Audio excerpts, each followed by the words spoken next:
মধ্যপ্রাচ্যে Iran Israel যুক্তরাষ্ট্র সংঘাত তীব্র হয়ে ওঠায় জ্বালানি বাজারে তৈরি হয়েছে বড় ধরনের অস্থিরতা। গেল 2 দিনে কাতার ও সৌদি আরবের কয়েকটি প্রধান তেল ও গ্যাস অবকাঠামোকে লক্ষ্যবস্তু করে বিমান ও ড্রোন হামলা করেছে ইরান।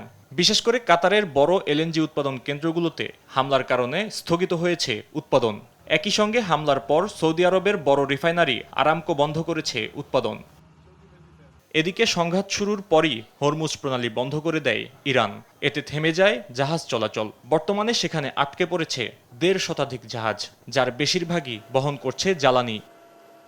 তেল রপ্তানিতে বিশ্বে প্রথম অবস্থানে থাকা সৌদি আরব দৈনিক গড়ে প্রায় 6 থেকে 7 মিলিয়ন ব্যারেল তেল সারা বিশ্বে রপ্তানি করে। আর বিশ্বের মোট তরলীকৃত প্রাকৃতিক গ্যাস রপ্তানির প্রায় 20% আসে কাতার থেকে, যার বড় ক্রেতা এশিয়ার দেশগুলোর পাশাপাশি ইউরোপ। তাই সরবরাহ সংকটে এখন টালমাটাল জ্বালানির বাজার। সংঘাতের তৃতীয় দিনেও বেড়েছে জ্বালানি তেলের দাম। আন্তর্জাতিক বাজারে ক্রুড অয়েলের দাম প্রতি ব্যারেলে $1.7 বা 2.2% বেড়ে প্রায় $80 দাঁড়িয়েছে। এছাড়া গ্যাসের দাম একদিনেই প্রায় 50% পর্যন্ত বেড়েছে। সরবরাহ কমলে ক্রেতা দেশগুলোর প্রতিযোগিতা বাড়বে। এতে স্পট মার্কেটে আরও বাড়তে পারে দাম।